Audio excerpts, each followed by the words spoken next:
Hello, everyone. My name is Hank Setala, Aloha, I'm Brian Daniel Edwards. and we're here with an episode of Stir Crazy Shaman's Midnight Meanderings.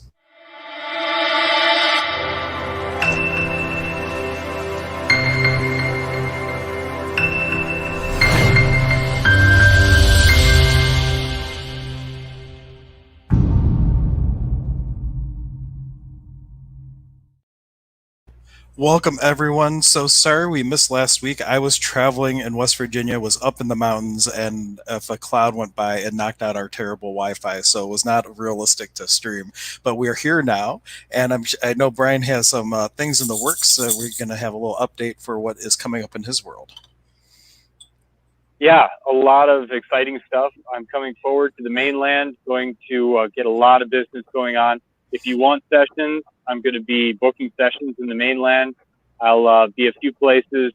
I had actually really exciting plans with Brian Langsdale. I was going to meet him in Shasta and drive cross country, go hitting all the sacred sites, meeting with people, doing ceremony along the way. However, he had other things come up and it didn't work out. So Oh, I, so at first I've heard of that. I didn't realize that had fallen through. That's unfortunate.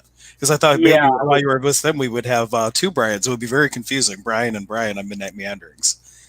I was planning on it. I thought it would be amazing. More scenery, more tours, uh, but it didn't work out that way, and that's okay. I'm actually kind of feeling the Hawaiian adventure right after the Australian adventure, right after the Mexico adventure. I need to come back and relax for a minute, focus on business, sleep in a real bed. You know, that's, I was actually thinking about it this afternoon while talking, and it's been 6 months since I've slept in a real bed. Well, for a Marine, that's nothing. Yeah, I mean, well, Army has 2 year deployments, but yeah, Marines, full year with out in the. But anyhow, um, yeah, it's exciting times. I'm going to come back, really focus on business. I'm getting certified in NLP and being a life coach as Well, well. and for those of you who don't know what NLP is, it stands for Neuro Linguistic Programming, and it has skilled and unskilled applications. If you have ever heard stories about people going into a car dealership just to look, and they ended up buying a car they never wanted, salespeople are actually trained in NLP to manipulate sale like buying patterns and stuff. But it can also be used very skillfully in healing in terms of anchor collapsing and all kinds of other things like that. And just acknowledging Angela is tuning in, giving us a little wave, and she was wondering where we were last week. Yep, we Brian was actually ready to stream, but I had no reliable internet, unfortunately, which was bittersweet. It's not often that I'm completely unplugged from technology, but half the time I didn't even have a connection on my cell phone, so it was really cool and sad at the same time. It actually worked out. I had a friend call me, and I went and did ceremony with her. It was amazing. I did meditation in the hot pond. So I actually did journey work. So here I am floating in this hot geothermal water, looking up at the stars in journey space. I got so many insights. I got so much information, and I realized so much. Actually, if you're up for it, I can get into that now if you'd like. So go for it. Yeah. Um, it was amazing.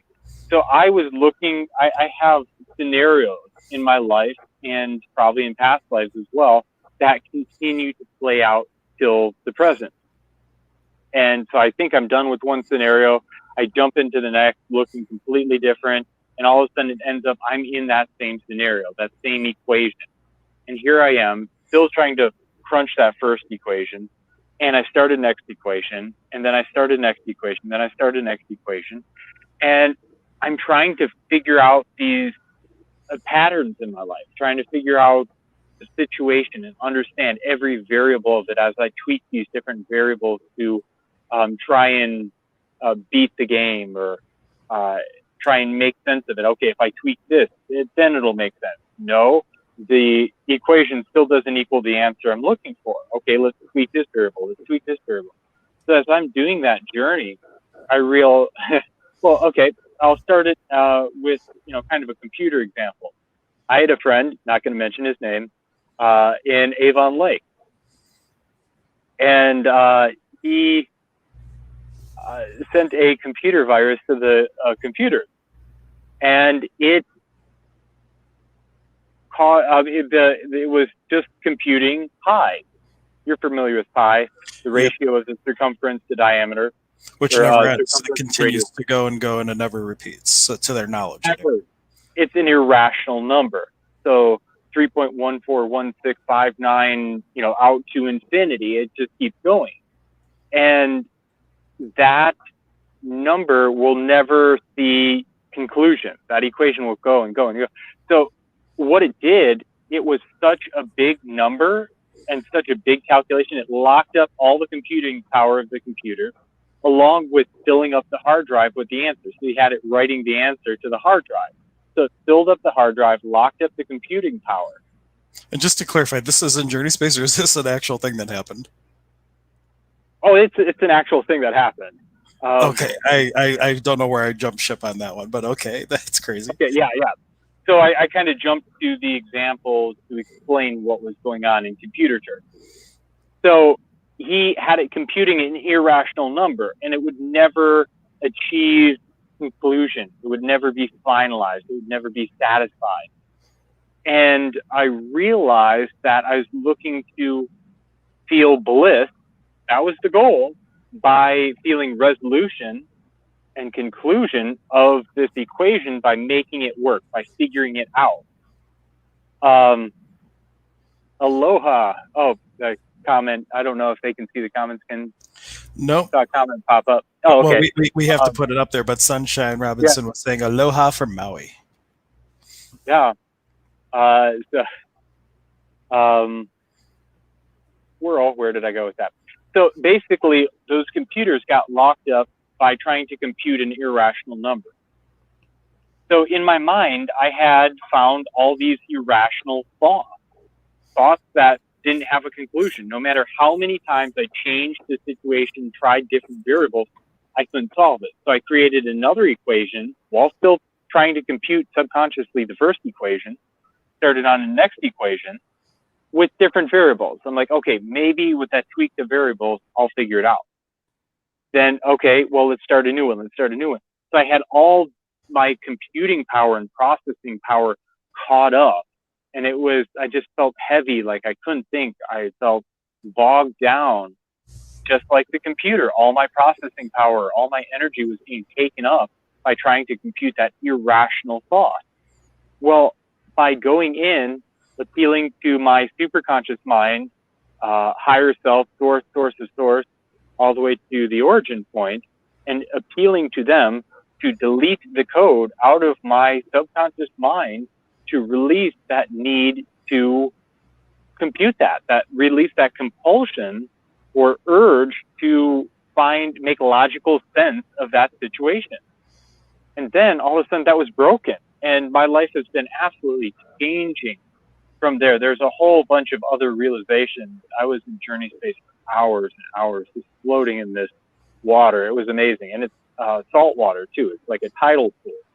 Well, it's brackish, I hear, but it tastes pretty salty. So the salt makes you more buoyant. So you're just floating there in almost like a deprivation tank, but it was underneath the stars. And it was just this amazing experience. Well, two things, and then we have one comment that I'll bring up, is that oftentimes when people are just asking why in their life, that is saying to the universe, why is this happening? And it gives you another experience where the same thing repeats. And when people try to figure out why, that's kind of like a Pandora's box in a way, because there is no why. It's just what can you choose to create something different. And then in AA, they have a saying, practice spiritual progress rather than spiritual perfection. And if instead of trying to come to a decision and conclusion of like what the right thing is, or whatever the case, if you just are looking for progress, it's a much easier time of it than trying to get it right, quote unquote. But Ace was saying, are you in Maui now? So jealous. And then I think Sunshine was already answering. Brian is on Big Island. I'm on Maui, and I had the pleasure of being healed and making a connection with Brian. Cool. Yeah, unfortunately, my Maui adventure didn't last. I met with so many healers. I'd love to get each of them on get interviews with them on here, and they have so much to add and contribute Uh, on Oahu. I'd love to get him on too. He's just very, very knowledgeable. well, anybody with a cell phone can hop on, even if you're not with them, or unless they don't have good technology. Yeah, no, that's what I've explained to them. So one by one, we're going to get everybody on here and do webcasts. I was hoping to be doing a few webcasts with Brian on our road trip across the country, but um, his plans went in a different direction, and that's okay. It's time for me to come back and So does that mean recuperate, rebuild. you'll be coming back to Cleveland then? Yes, I'm going to be back and forth. There's a few locations that I will be at. I'm first moving forward to well, it's either up in Minnesota or in the Cleveland area. So I'm going to be commuting back and forth. I figured we can work. I'll come to the mainland. We can work. I'll be working with the Ojibwe, Anishinaabe up in Minnesota. Uh, so it's going to be great. I have opportunities. Well, I have invitations to go to Sedona, Shasta. There's so many places I want to go. So we'll see what happens. And Megan was, well, first Ace was saying that he's been trying to get there for a year. And then Megan was saying, Joseph Adams, you would be great on the next webcast or live. So I'm not sure if she's referring to someone you know or somebody that might be watching along with her. If they want to come on, I would love to have them on. And it's always great getting new voices and new information. Keep the show interesting and fresh. Yeah, and if you know someone that might want to come on, it doesn't always have to be at midnight. We can come on at like when Casey and I broadcast. It's usually like we have one tomorrow at 11 a.m. So it doesn't have to be at midnight, but it just works out since the time difference right now in Hawaii. But once you're here, I don't know if we'll keep it midnight or not. But I kind of like the name. It's fun doing it at midnight, and except for when you go over, I'm like dying, like ready to go to bed. But I got my secret Peruvian bay leaf tea tonight to help me out. Shasta. Yeah, what is that? Shasta. I'm not sure what FTW is an abbreviation for. But Angela was saying that I am from, or she's from Minnesota. I'm from the White Earth Reservation. Very cool. Oh, wow. That would be great. While I'm there, I'd love to meet up. And if you have any connections, definitely share them. I'm always interested in, especially if you are connected with medicine people or elders that carry the tradition and knowledge. I'd love to meet with them. Yeah. And then I'll come back to Ace's comment in a second. But what caused you to Shasta? That was actually another one of our mutual friends, also named Brian. Just to make it more confusing, there's like multiple Brians around. But he had connected with someone who had bought a mobile home and was traveling from like the Ohio area via mobile home all the way out to Shasta. And then Brian was going to meet up with him and then like do part of that road trip. But I don't know what changed. But unfortunately, that wasn't going to come to fruition. But Ace was saying, what calls me to Shasta is I would like to enter Telos and meet with the civilization of Telos and the civilization underneath. They have knowledge and technology that I would like to learn, and there's a few. I feel like they could help expand me and advance me with the technology which they hold. Yeah. Then Ace was asking if we could plan meetups in some sacred sites, and I would say absolutely. Usually, once a year, I do at least one trip and take a group down to Serpent Mound. With the whole COVID thing, we're not doing it this year, but even if it's not like a whole weekend thing, there's plenty of other like little places where we can meet up and do ceremony. Even in the Cleveland area, there's like Fort Hill, which is amazing, and a lot of different caves and a lot of different things. Yeah, but Serpent Mound, that's my go-to place. I usually bring Ross Hamilton in, and he does a walking tour of the mound along with Jeffrey Smith, who's the president of the Friends of Serpent Mound. So we put together a whole program. So not only are we doing ceremony, but it's a little bit half like academic as well, that get a lot of the history and a lot of the different things from the mound. It's really, really good stuff. And Angela, every year on my birthday, I would go to the Circle Mound. So if I'm back in time, I'd love to have a group convoy down to the Circle Mound in Newark, Ohio, or the Serpent Mound, or hit multiple mounds. They're not too far away from each other. Well, you know what Ken Harsh, if you remember Ken, what he used to do is he would rent one or more like 15 passenger vans, and then he would take people on an unnamed mound tour, and it would be he even like knew people who had mounds on private property had permission to go on, so you would hit maybe a couple dozen different mounds over the period of the trip, and do all kinds of different ceremonies and awesome stuff. So yeah, The that way I would do my solar return ceremony in it, the Circle Mound at Newark is a womb. It is a circle with a birth canal on it. let me see if I can find it. Circle Mound at Newark. Yeah, the Great Circle. This was one of the largest temple sites in the world until they moved it around to make room for like a 7-Eleven and Oh a wait, dollar store this and is the other one on important the things. golf course, is it? There, I know there's like one on a golf course, and like once a year they The open. Octagon is one of two major mounds in that complex that are left that are intact. The Octagon is now a golf course. Okay, I found a picture of the Circle Mound. If I believe this is the right one, so let me go ahead and share this screen, and you guys can see a picture of what this thing looks like. As soon as I find the right tab. Oh, where is it? Max. Oh, here we go. Is that the one? So it's kind of hard to see. In the shadow on the left-hand side, it looks like that is where the birth canal is. Wait, I don't think that's the one. No. No, in fact, I'm positive that's not the one. Okay, so we'll try again here. I'll just bring up the whole thing, and then you can tell me when we find the right one. One sec. Technology is so great. Just hit a button, and we can share stuff like this. So there's a couple different images that are coming up with that search. Anything look familiar?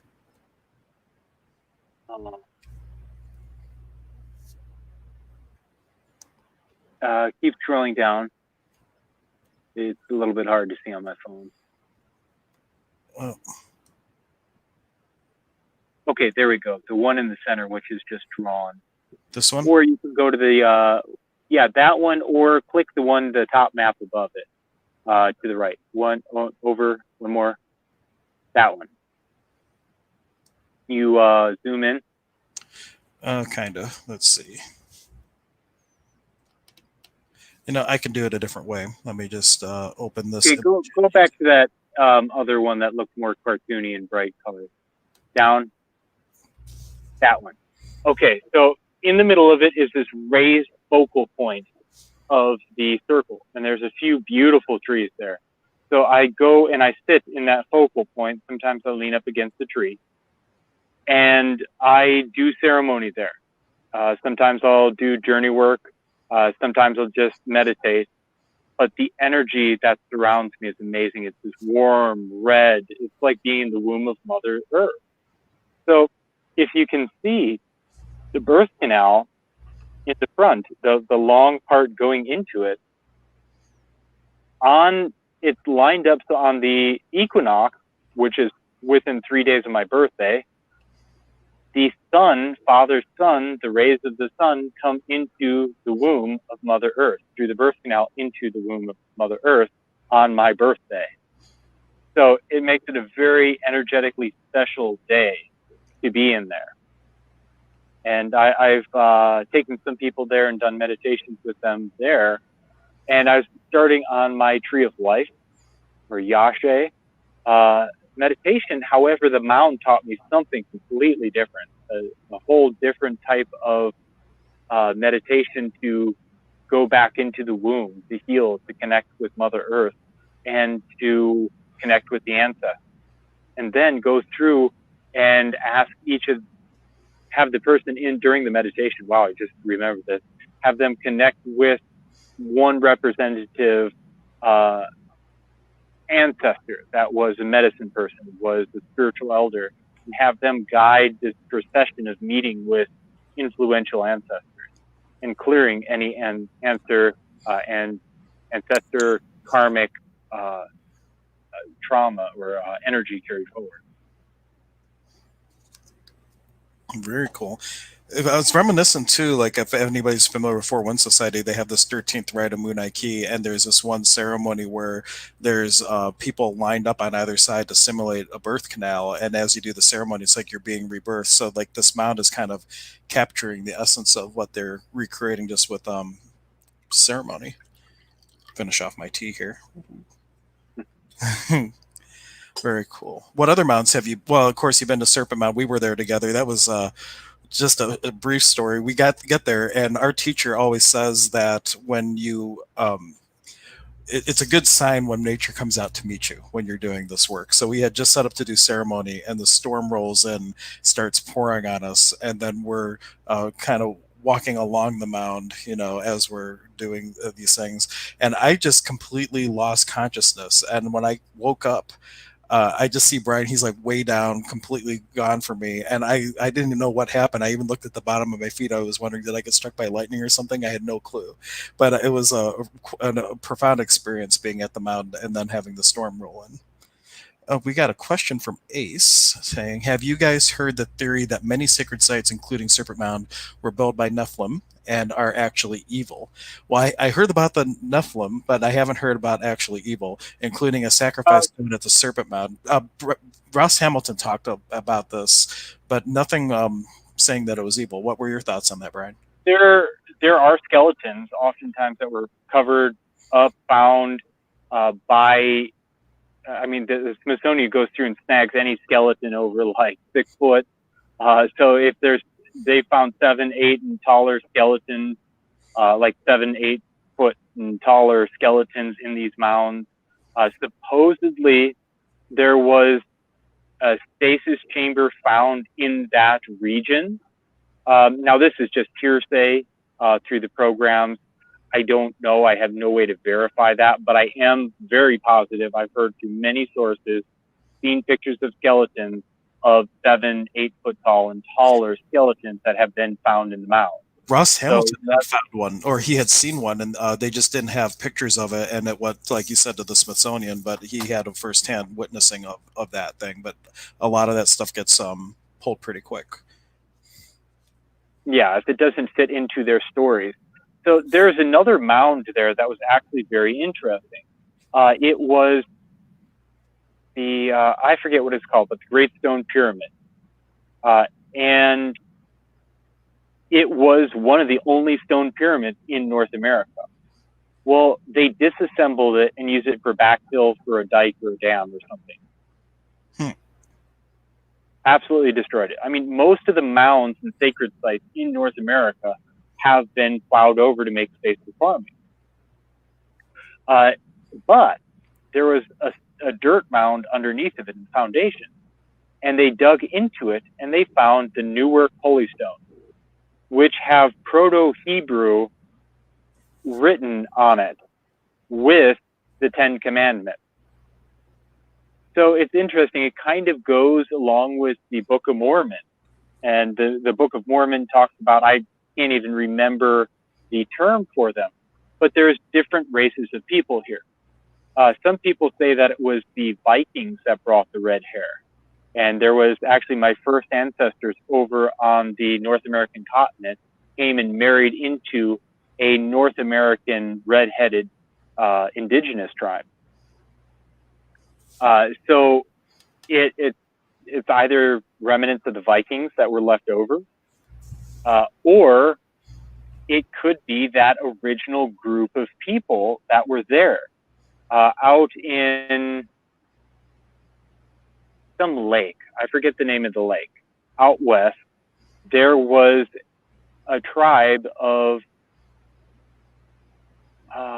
red-headed giants, and supposedly the story has it that they were cannibals, and they would feed off of this other tribe, and eventually that other tribe was able to corner them in the cave and light a fire and burn and kill them. Now later, that story was confirmed by they found the bodies and remnants of these extremely tall people, and some of them were actually preserved or mummified to where they saw the red hair. So it actually is there was a culture that predated so many civilizations. in the Grand Canyon, their story, I believe it was the Kincaid edition or something like that, where he was going through and found a cave with strange artifacts that were looked Hindu, looked Egyptian, looked Mayan, but they weren't quite any of them. And what it was the previous civilization. So let's say maybe it was Lemurian era or Atlantean era or uh, maybe Mu, maybe Boon. So any of those civilizations left behind artifacts and civilizations. So the people coming across the Bering Strait started to kill off the giants. So in many of the legends and myths, in especially European traditions, you hear about these giant slayers, these stories and legends of giants and these people slaying the giants. In Greece, you have the Cyclops. So you have these stories about these giant people and these heroes coming in and killing them off. Well, let's suspend disbelief. What if that was not fables? What if that was not just bedtime stories to scare kids? What if that was legit? So instead of, treating it like it's pretend, mythology typically stems from truth of some sort.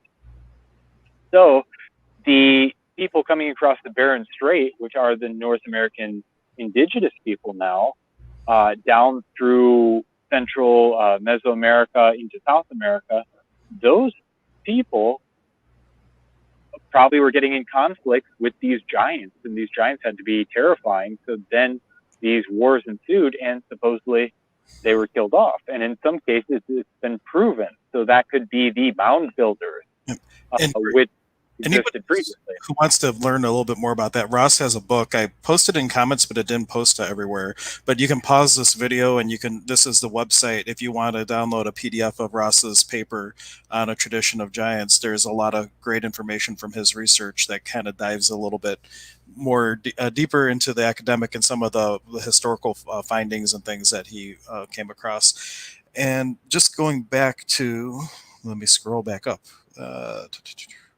Yeah, there was a couple comments we missed there before I got off on tangent. No, that's all right. That's why this is Midnight Meanderings. But he wanted. Ace was saying someone went there to clear it with prayer and was forced out from dark entities.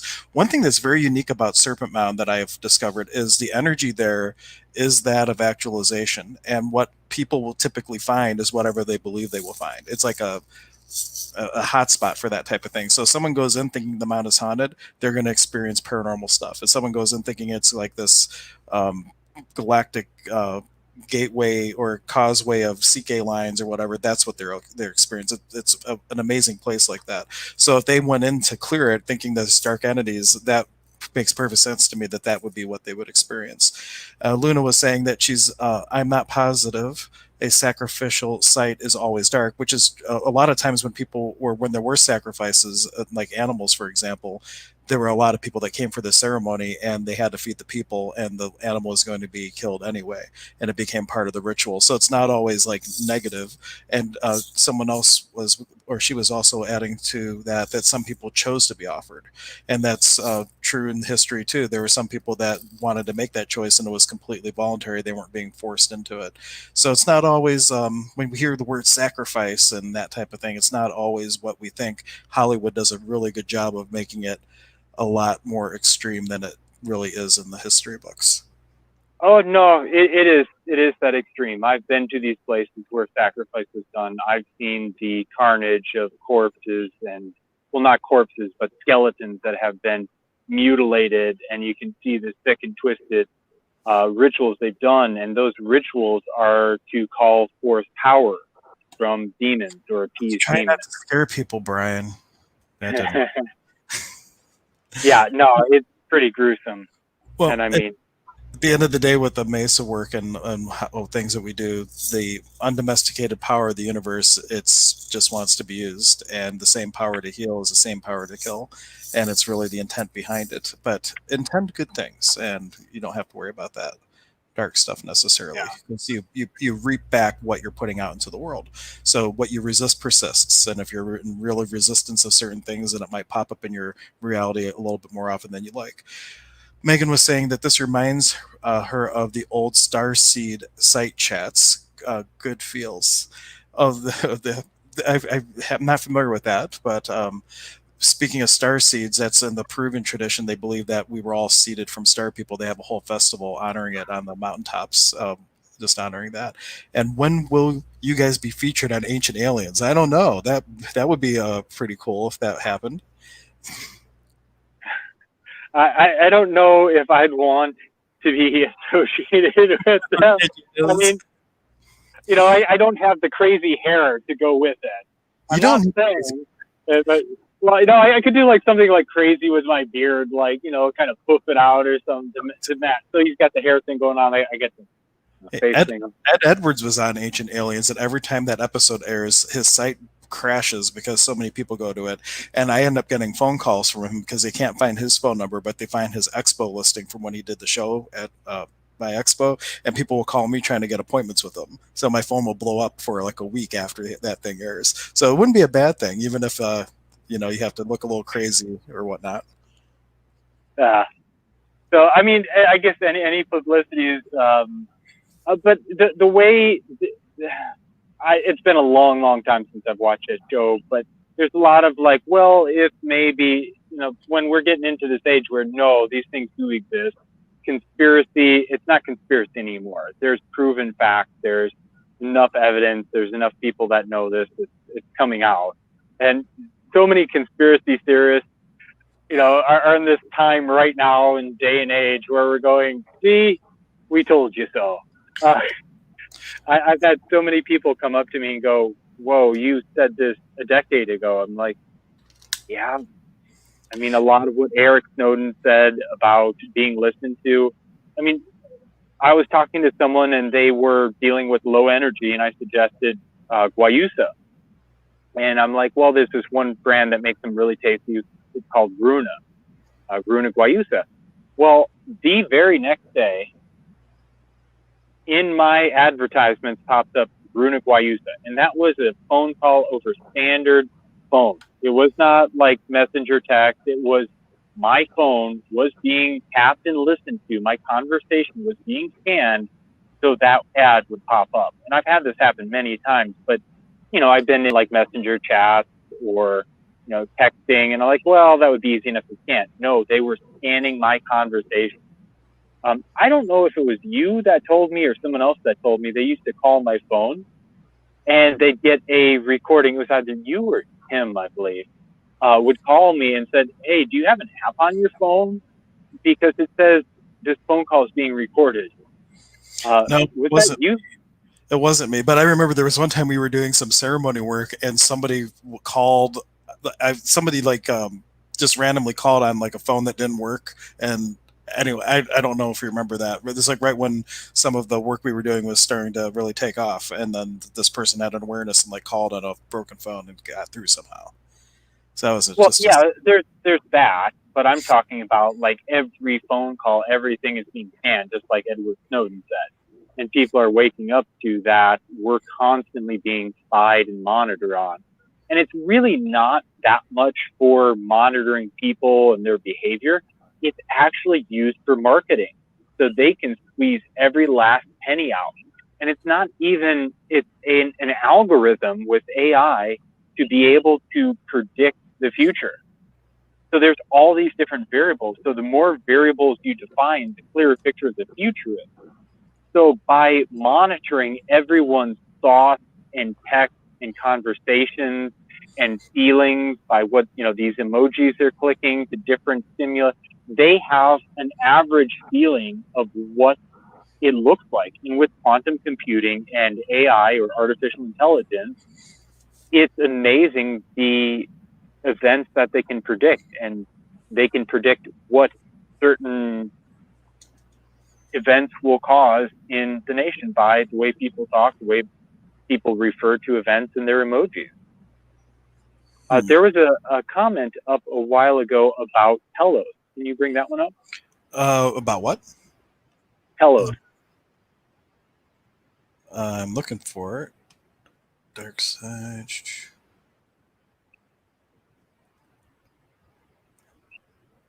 That wasn't the Pyramid of the Sun healing chambers in Bosnia. Is that's not what we're referring to, is it?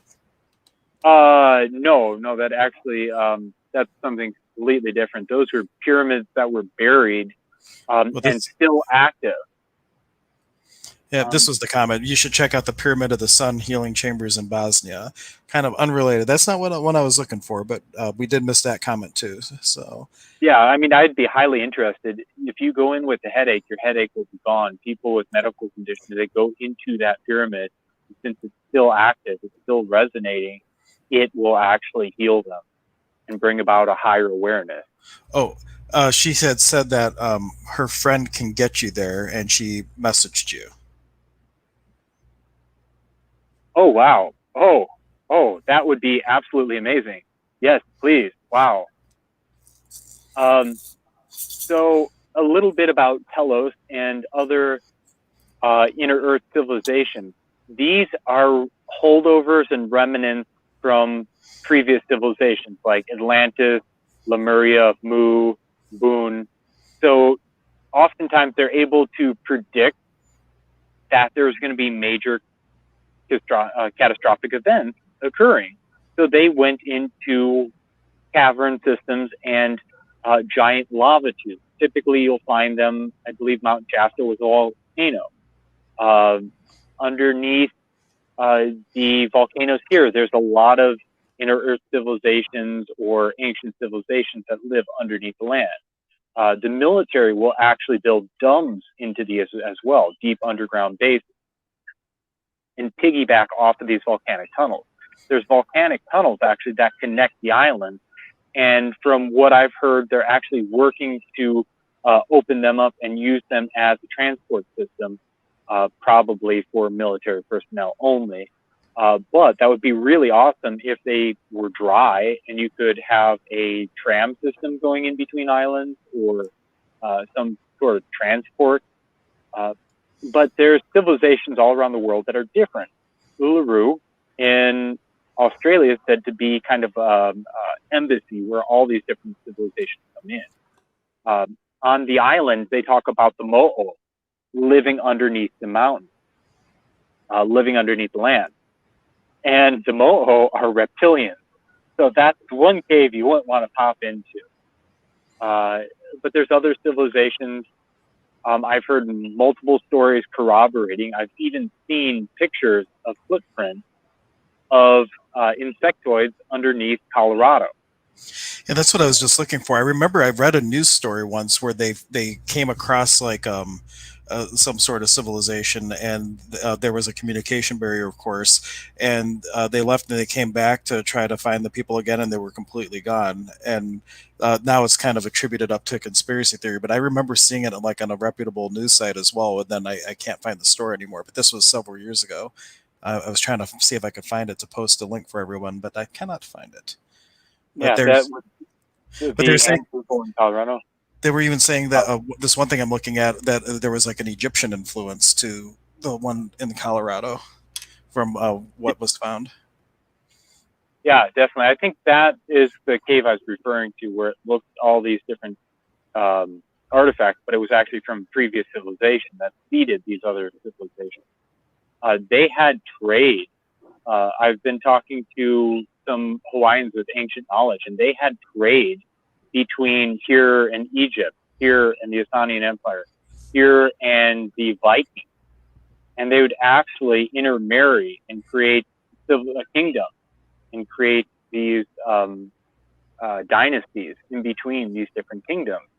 And people, they talk about, oh yeah, they came on their canoes. Even the Maori talk about that they're from Egypt, and they came from Egypt on these canoes, or waka. I forget what the word they use. I'm just getting into Maori, and that looks like a next trip sometime soon, going and meeting and learning with the Maori. He said it's a very different experience than the Hawaiian tradition. The Is that Hawaiian tradition New Zealand? has, Is that where that is? yes. Okay. So saying they came down across Bali, across Australia. Actually, there's stories of Egyptian. There's a hieroglyphic in Brisbane somewhere. I actually found the park. I can't remember the name of it right now, but there's an Egyptian ancient Egyptian inscription talking and describing about their voyage to Australia. There's even pyramids and Egyptian artifacts found there. Of course, they're covered up. They don't want that connection there. And there's the Egyptian ibis in Australia. So how did it go from Egypt down to Australia? And it is the same ibis. Yeah, the Egyptians took them because they're sacred down with them. But he was talking about they came in their boats and they went down to the Hawaiian Islands, down to the Polynesian Islands, Samoa, uh, Tonga, and they were dropping more and more people off until they got to New Zealand, which was very prime for them. They had these giant, almost ostrich birds called the moa, giant moa, and they're docile. So it was super easy to eat them. And they provided a lot of food. So it was this very rich, abundant land. Yeah. Uh, Well, it looks like people are wanting to connect that are talking on YouTube. If you're on Facebook, there is a group called Conversations with Consciousness. We stream there as well. So, like, if you want a place where you can interact with other people who have watched the stream, not just Midnight Meanderings, you can definitely look that up on Facebook and connect there, or definitely exchange, look each other up on Facebook if you want to connect outside of the show. They're having their sideshow, Brian. There's so many comments. It's great. Love seeing people connecting. So cool. Also, I'd like, I have a Facebook community of love, Infinite Love Ministries or Infinite Love Movement. That's where everybody can come and talk as well. No, I don't think I'm part of that group, am I? What is it called? I'll have to add you. Community of Love. How did I miss that, Brian? I don't know. Community of So love. we're So going with the Maori. Oh, but I got the invitation to study with the Maori. And he was telling me that their magic is still intact, still real, still in place, because they did not have the colonial influence and takeover and genocide that happened in Hawaii and the other Polynesian islands. In New Zealand, it's still alive and real. The Maori control half of the government. Maori is one of the two official languages of New Zealand. And every Kiwi, affectionate term for New Zealanders, and they even refer to themselves as Kiwi, so it's not a derogatory term in any way. Every Kiwi that I've encountered has been really friendly, just kind of over the top, and the Maori that I've met and gotten a chance to connect with and speak to, really great people. So I'm very excited about the invitation to come down and connect with the Maori and the Maori culture and tradition. Oh, fine. Send me the link to that afterwards, or if you we can post it on YouTube afterwards, because I've tried to find it on Facebook and I wasn't. Or if anybody is watching that finds the correct community of love group that Brian was talking about, please post it in the comments and I'll put it up on a banner so other folks can find it. Very cool. So I'm in the process of coming back and really making things happen. I have this whole new motivation. On the island, you kind of just get swept up into the island. So I developed this whole more relaxed demeanor, which is actually really helpful. I don't want to say uptight, but I was very programmed by the Marine Corps to look a certain way, dress a certain way. I mean, I still have, my bearing and presence about me, but I've relaxed quite a bit. I mean, this is the first time I've had facial hair this long. Most of the time the attire on the island is a pair of flip flops and board shorts. And I find myself, so many of the guys I hang out with, that's just what we wear. It's just board shorts and flip flops, no shirt. You probably got, and a lot of the guys here that are into the traditions or spiritual, and I have our amulets, there's special gemstones we wear. It's kind of funny. I'm curious. I know if anybody missed it from last week, Brian was. If you've heard us talk about the guy who Brian connected with, who would take rocks that got sent back to Hawaii and find get them from the post office and go put them back out in nature. We actually had him on, not last week since we didn't stream, but the week before that. So if you missed that episode, especially about halfway through, it was great. Brian kept asking him questions that he didn't really want to answer, and he was avoiding it. But there was some really good stuff that came out from that. So if you haven't seen that one, go back and definitely check it out. But I bring that up because we were going to potentially have him on again with some of his artwork. Did you talk about when that might happen by chance? I haven't. I tried to reach out to him on his new cell phone. I got him all set up. I got him a Facebook account. Uh, I want to. He lost everything in the volcano. The volcano plowed over his house, melted all of his possessions, vaporized his life as he knew it. And he knows, as you know, working in spiritual tradition, he knows that okay, it's just time for me to rebuild, and he's doing that right now. So I'd like to uh, get a GoFundMe set up for him so people can, kind of help him out because he helps the community out. Uh, back in the old days, the shamans and holy people and medicine men, that was their job. That was their calling. They were like a doctor, a spiritual doctor. And first, the person that was doing the first aid, they were a doctor dealing with medicines, herbs, and plants. So they worked on many different levels. They were supported by the village. I believe Zane was telling us about how people would bring offerings of food to them. So they'd have this giant stockpile of food, extra clothes, and everything. So they were like the insurance company for that tribe, that group. So if something ever happened, then the shaman would then open up his warehouse and provide for the community. Yeah, So because it in wasn't about like getting paid. It was like they had all these things, but they gave back to the community when the community was in need. So they would have all these extra cloths, bags of potatoes, rice, and that. And when there was a disaster or a mudslide or a village needed to be rebuilt, they were giving it back to the community without any hesitation. Uh, just they were stockpiling it for when it was needed, and it works. That's just a beautiful way of how that works out. Uh, so it's acquiring resources to be able to give back and provide and care for the community. And Rocky does that. Rocky's there helping the people, guiding the community. He's really this great uncle to everyone there, and I'd love to see him be taken care of. So I'd like to get a GoFundMe. There's another very close friend now who has gone through a lot of trauma. He is the victim of satanic abuse, and because of that, he's having a lot of PTSD. And right now, she was pretty much fully disabled by it. So she actually started GoFundMe, and I'd love to have her come on and talk about how satanic ritual abuse is a real thing. From I don't want to get too much into her story, but from a very young age, she was abused and tortured. And she described, literally being tortured and buried alive, brainwashed by these satanic cults. So I'd like to get her on to be able to discuss this. And so I have a lot of people I'd love to come on.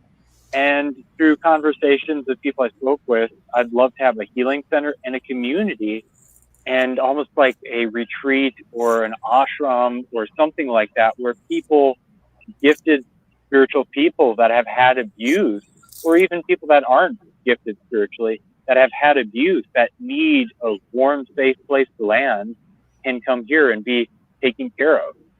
And, they can do and provide at what level they can and contribute. So there's that equal and fair energy exchange. However, they can be cared for and receive the treatment and healing. And even people with addiction, being able to have this community, being able to have this healing center that can provide them, really for addiction. One of the best things for it is journey work. Iboga being one of the top ones, but even mushrooms. Sacred mushrooms are the psilocybe genus of mushrooms that contain psilocybin and psilocin, a DMT compound, 4-phosphor-hydroxy DMT. Clinically, in 2 sessions, it has an 80% success rate in quitting smoking in a clinical environment. So Chantix an anti-smoking medication can't even begin to touch that number. And I know someone who actually was taking Chantix and tried to commit suicide.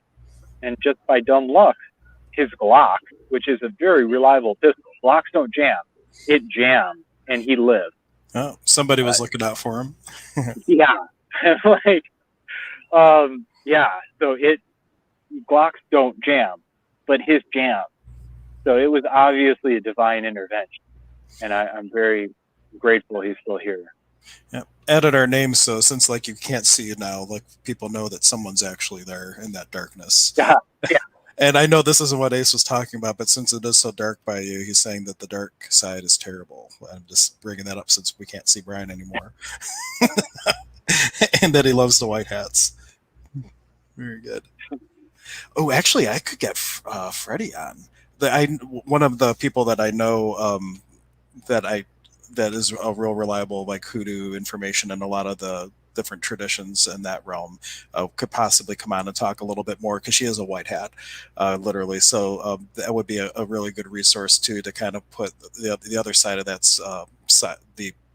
the side of that energy of having her on if she's willing to come on. I don't know if she has tech though, so we'll have to see. Yeah, there's definitely white hats and there's definitely dark hats. I just was talking to a native Hawaiian. They talked about a lava tube that goes 27 miles underneath of the island. And there was a temple there. And at the end of it, there was all these bodies. There's all these remains. And it was used for sexual rituals. And it ended in sacrifice. So there's a really... there was black magic on these islands. Do you want to tell the story about the 8th cave, or do you want me to tell it? I was going to get into that. So, yeah, I was going to bring that up earlier when he mentioned the darkness. But the human sacrifice that was done here was, from everything I've heard, now everybody has a different story, but the people that do talk about the sacrifice, and there's heiaus where sacrifice is done, they would smash. They wouldn't chop out people's hearts and rip it out and it was quick death. They wouldn't cut heads off. They would smash them, starting at their fingers, and just kind of club them up their arms, crushing all their bones, all the way up their arms and legs. And I'm assuming they just crushed the whole body. And they would take days to die an excruciating death. We'll light a little bit more policy onto while you're talking about this.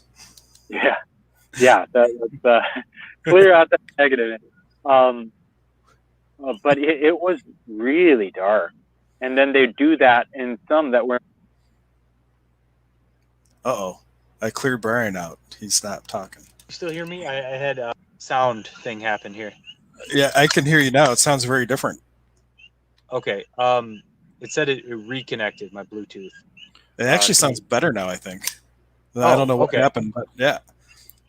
My Bluetooth keeps dropping in and out. So, okay, if that sounds better, I will just stick with this audio then. At least I think it sounds better. But I'm only one point of view. Okay. You guys can let us know if you should switch back to the other one. Where was that? Oh, so some of these heiaus where they do the sacrifice, they would have it in a tidal area. So when the tide would come up, the sharks would smell victims.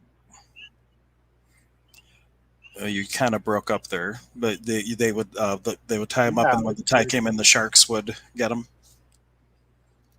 Yeah. So that pretty brutal here.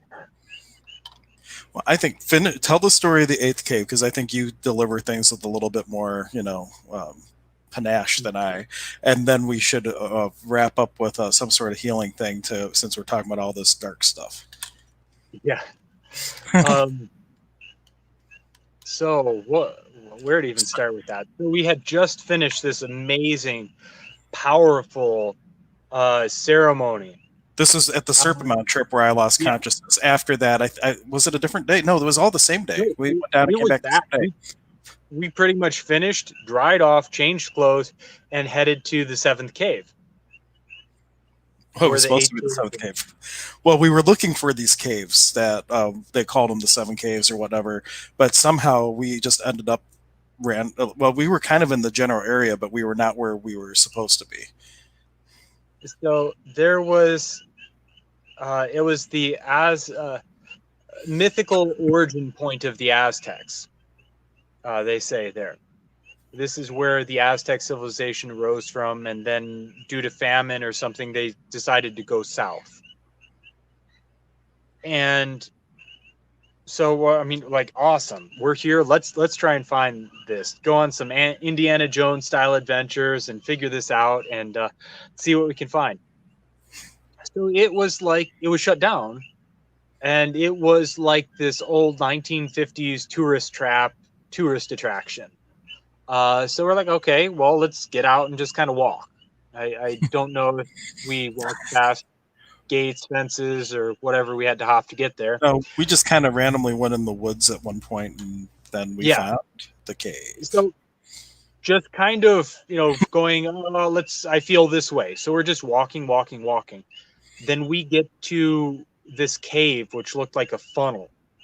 And we just had this like really like, oh, this Think is. of think of Star Wars and Return of the Jedi, where there's like that thing in the sand, that thing that just eats people, like kind of like that, but in a wooded environment instead of a desert. The Starlax pit or whatever it's called. Yeah. Yeah. So it was this like funnel down into this dark cave. And it was almost like a vertical climb down into it. So we get there and there's bones at the top of this cave. And we're talking big bones. And we're like, well, let's just hope those are deer bones or something. Or, like. And Brian is getting ready. He wants to rappel down into this thing, just so you know. Yeah, I'm hooking up my rope. I'm getting my rappel gear on. I'm going down into this cave. Then all of a sudden, what happened? Well, we both just had this knowing. There was just this energy that came across to us, and we both looked at each other like, we need to leave now. And we couldn't get out of there fast enough. Yeah, okay, I think that's what it said. Leave now. I heard a very clear auditory voice say, leave now or get out of here. And I'm like, okay, don't have to ask me twice. It was, you could feel its power. And you're like, okay, I'm going to have respect for you. And I expect that mutual respect back. And yeah, it was big, nasty, and ugly. So we're like, okay, we're not going to go and start a fight here. So packed up my stuff and, we made a beeline out of there. Well, this thing kept following us as we're going. And I'm like, look, you better stop now. And so we it's like we're going and going and this thing is still coming after us. So whoop, crossed it over. I'm like, no, we're not going to play games. Crossed it over. So we're back in the car going, what on earth? What did we stumble across? And we both kind of got that intuitive knowing that, oh, this is not a good place. This was an entity that offerings were made to, and it demanded sacrifice. And when people didn't do human sacrifice, it put plagues upon the people and created, like catastrophic events of disease and other plagues or shortages or things like that. So these people were coerced into making sacrifice. And then what we kind of maybe assumed or guessed or felt was that if it was the Aztecs, they tried to escape this thing and go to a different region, but it followed them, or they met its relative or brother along the way and demanded human sacrifice. And then they built this whole giant culture around death and destruction. Fun times. So now all that, this was mentioned earlier, but it was still appropriate to bring up. Brian, you're going to give me nightmares, says Ace. Yeah. Unfortunately, there's a lot of nasty things out there. I mean, I've seen so many beautiful things in my travels, but I've seen so many not so nice things in my travels. And you come across these places that were stained with blood, let's say, give or take. And that energy's still there. And if you're empathic, you can walk through these killing fields in Australia, where when the Brits came, they wiped out the Aboriginals. When areas where war happened, on the Polynesian Islands, there's a lot of places where tribes would clash. In the middle of Maui, I believe, is a battlefield. From what I understand, there's a culture in the one side of the island, the east or the west or north or south, and then one on the other side, and they would clash in the middle. And something about Lahui, or no, not Lahui. Oh, I can't remember. Lahaina, Lahui? Maybe it's Lahui. I've skipped between so many islands. I'm getting all the names mixed up. But the airport on Maui, OGG Airport, I got off the plane. I was so nauseous. I got this like really sickening feeling. So there's something by the airport. Either there's something putting out energy or there was major conflicts there, and I'm picking up on that. So it is yeah. No, but as an empath, when you're picking up on all these things, the key thing to remember is that it's like a cloud through the sky. And if you don't judge the things that you're aware of, then they don't stick to you. If you name it, you claim it. So if you look at all that stuff going, wow, that's interesting, versus, oh my gosh, that's terrible. When you go to, oh my gosh, that's terrible, that's where those energies can get locked in. But if you can go, that's interesting, it can be like a cloud through the sky. And though you can be aware of it, it doesn't have to be impacting you. So those are good places to practice things like that, and also just walking down the street and dealing with your neighbors, much smaller scale, but all instances like that, they don't have to stick to you. When I feel them, I like to deal with them. And that's something I've gotten through journey work. I was told, if you feel it, obviously you're feeling it for a reason, deal with it. So I traveled with a paranormal encrypted research team, Paracrypt, and my friend Johnny. I think you've met Johnny, had conversation with Johnny. She's Yeah, actually a descendant of Polynesian and Maori. Very cool person. We went tracking cryptids and animals that supposedly don't exist, have spotted yowis. I'm a Uh, member of her group actually, and I believe I caught one of your streams. Let's see if I can find it. Anyway, if I find that video, because that was wild when you guys went out into the outback, just kind of checking things out. yeah, we had a lot of really wild and crazy experiences, and I got recruited because my tracking skills and my abilities to feel and see and hear things. So we were working in conjunction. Johnny's abilities were a little bit different than mine, so we kind of were very complementary in what we could do. Uh, but the one time we stumbled across a massacre site, and she's describing what she saw, what she felt, what happened there. And then we kind of turned our conversation elsewhere, and we either walked away and then came back. I'm like, okay, how does it feel now? And she goes, Brian, what did you do? I was investigating that, like, but I went through and I crossed them over, and she's like, we're investigating that. Why did you clear it? I'm like, they're people, not a study. These souls were trapped there by their traumatic experience. They needed healing, and so by bringing them healing, they're able to finally move on. So For all the that's what I. empaths out there, though, that don't have those tools, you don't have to own it. You can let it flow Yeah, through you. But if you got the tools, because clearing things is so easy, and we can. Here's the access way to do it. You just tell the entity, the spirit, and this works for like 99% of entities. Truth, who are you? Truth, who are you before that? Truth, who are you before that? And you keep saying that till you feel a shift in the energy, and then you say, Truth, who are you be in the future?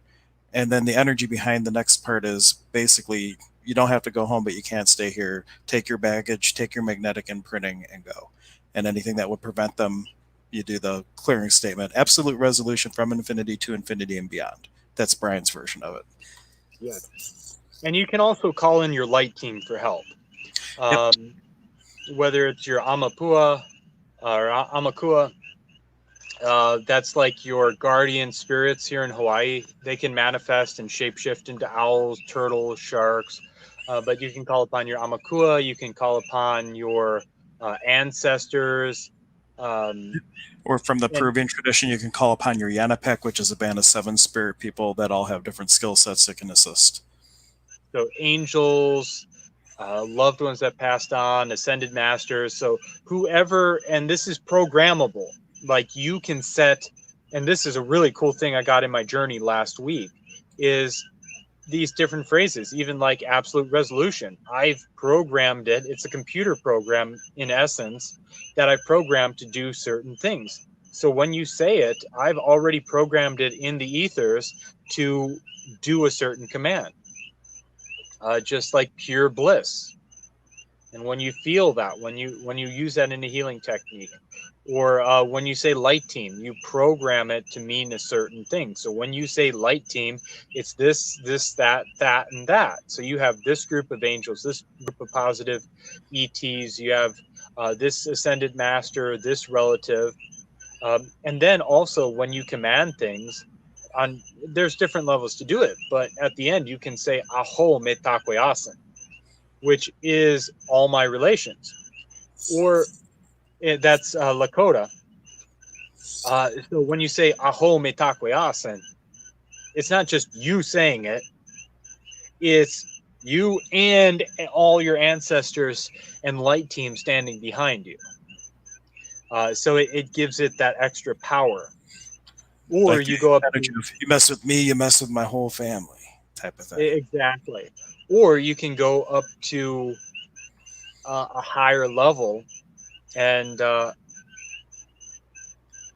okay, well, we'll just leave it at that one. That'll be another Yeah, we could another. do a whole episode on just entities if we choose to. But it's a good thing to give some tools for clearing because we kind of went to dark places there. So I'd like to end on a happy note, on a lighter note, on a healing note. Yeah. It's unfortunately, but a lot of people don't know these histories, and I like to, as much as a lot of people think the aloha spirit is all rainbows and dolphins, uh, there's there was a dark side to things that happened here, and even, I mean, the aloha spirit is saying aloha with a shark tooth club in your hand. It's very much a warrior culture. A lot of top MMA fighters and other fighters, wrestlers come out of the Polynesians. So, like even Dwayne Johnson is Hawaiian, or actually believe he's Samoan, but he grew up on the Hawaiian Islands. Just a note from Angela. She was just saying she's so happy that you crossed them over. Thank you. So, very good. And how would you like to? Because it is, we're past the hour mark, and as you know, I have to be cognizant of waking up and all that good stuff. So, how would you like to kind of wrap things up on a healing note? Do kind of what we do. Do you do a little guided thing, and I'll do a crystal ball? Yeah, I'm trying to think of how I'm going to do this. I would like to bring healing to the land. Oh, yari Healing, pachamamita kuna. Ompli, ompli, yeah, I know, ompli. like in the Hawaiian tradition. Um, One thing we could plan for the next time when it's more light, if you have despacho materials, we could build a despacho on there for the healing of the land too, and make it a little bit more ceremonial. yeah. So I would like everybody to connect in. Put your hands out and imagine putting your hands around Earth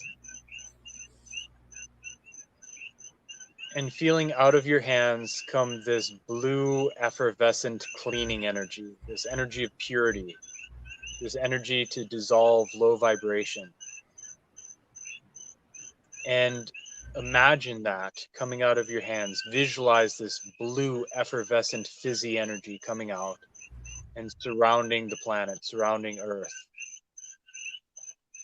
And if you can, in your mind's eye, if you can imagine it, if you can visualize it, see the planet And just like looking at the planet from space during night, you see all the lights. Imagine it during the daytime and seeing dark spots. Dark spots that need energy, dark spots that need love, dark spots that need healing. And direct that blue cleaning energy, that blue energy of purity at those dark spots. Using that energy of purity, that energy of cleaning, cleansing, washing. You need to wash away all that heavy energy.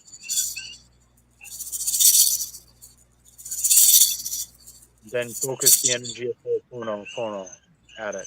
Say Ho'oponopono, Ho'oponopono, Ho'oponopono.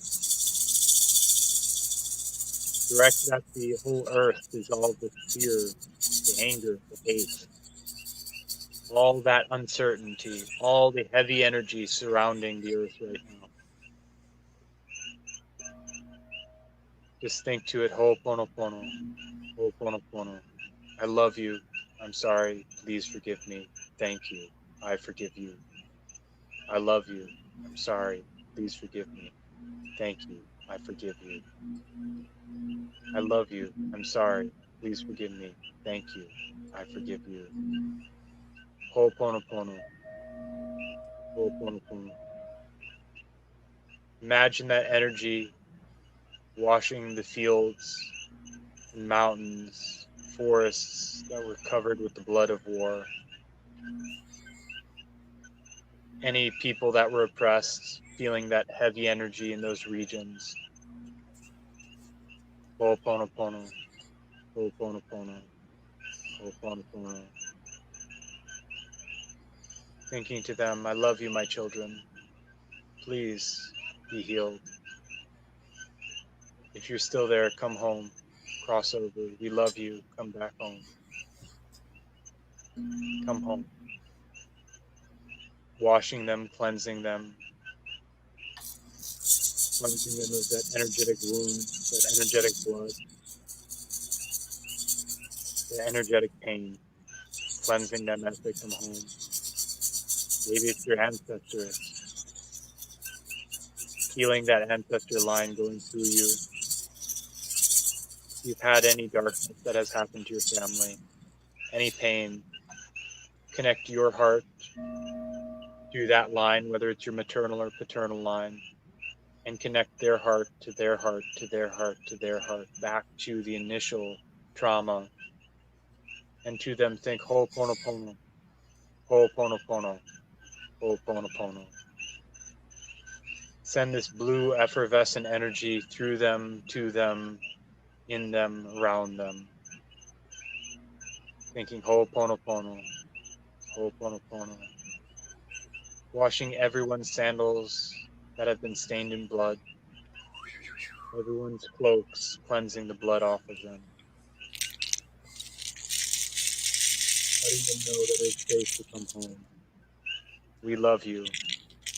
Come home. We miss you. Come home. We're sorry for your suffering. Come home. Thinking to anyone that's passed on, that has had a traumatic death. Anyone that's had trauma. We love you, my child. Come home. Come home. Come home in spirit. Come home in heart. Any part of yourself that has had trauma, invite it to come home. Tell those parts that broke off from the trauma, it's okay. Be healed. Let go of the trauma. Come back home. Sometimes it's these demons that are chasing you. They're really just your higher, or not your higher self, but these wounded parts of yourself.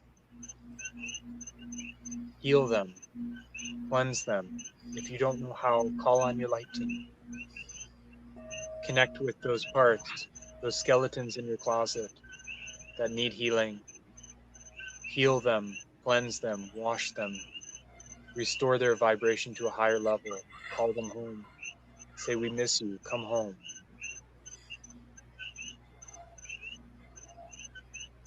Be whole again. feel solid. These parts of you that have been missing, whether trauma, whether the essence has been stolen, command it back. Use your divine birthright. I am me. I command thee to come back to me. Call them. Call any of your parts of you. Set the intention to be whole. Set the intention to become cleansed of the pain, of the suffering. Everyone acts through their own level of awareness. And unfortunately, that level of awareness isn't always nice. It isn't always in a high place. Sometimes it's at a low vibrational conscious awareness. When people act out of hurt, they act out of pain, they act out of hate and anger. It's like a child doing something they don't understand and being mad at them. Forgive them. They knew not what they did. They don't understand where they're operating from. They don't understand where they're coming from. Forgive them. The anger towards them, the hate, the resentment only poisons yourself. Forgive them. They acted out of their awareness. Any energy they sent at you that is no longer yours, send to them with awareness so they may become their potential and come to the light. Send them healing, send them love. The anger and hate and fear towards them is only poison to you. Release that trauma. Release that anger. Any heaviness surrounding any of the trauma, imagine breathing in, collecting it, and exhaling out that trauma.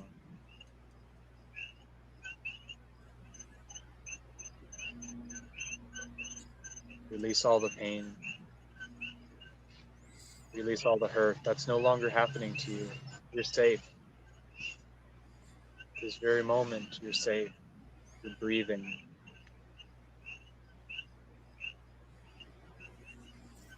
Past happened. It's no longer happening. It's time to release it and no longer carry forward that burden. And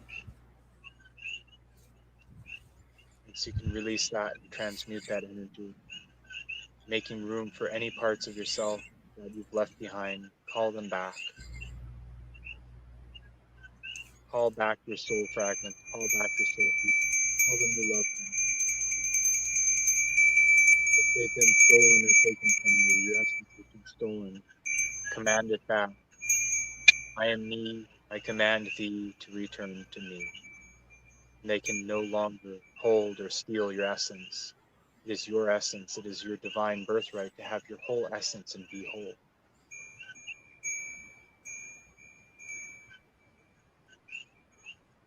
And breathing in a breath, a deep breath, a calming breath, a peaceful breath, and releasing any trauma, any tension, any stress.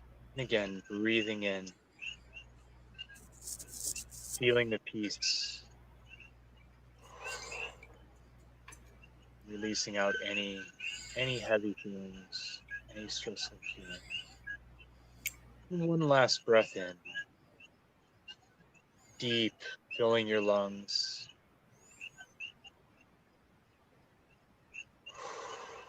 Exhaling any trauma, exhaling any heaviness. And coming back to the present here. Thank you. Welcome, and just thank you, Brian, and offering just one little song that you can use to kind of call in those soul parts as well from the Peruvian tradition. You get a little bell, and you just kind of sing along. Armando, Armando, Armando, Armando.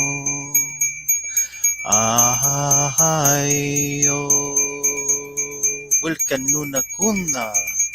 Armando, Armando, Armando, Armando. Ahayo, Hatan Umakuna. Armando, Armando, Armando, Armando. Ahahayo Katarikuna Armano Armano Armano Armano Ahahayo Wilka Nuna Cheska. There we go. Thank you again, Brian. That was very nice. Cool. Well, thank you everyone for joining us. And we will be on again because there's no trips planned. At least I don't think there are. But we'll be on next Tuesday, maybe with a guest, maybe not. You never know. And we will catch you next time.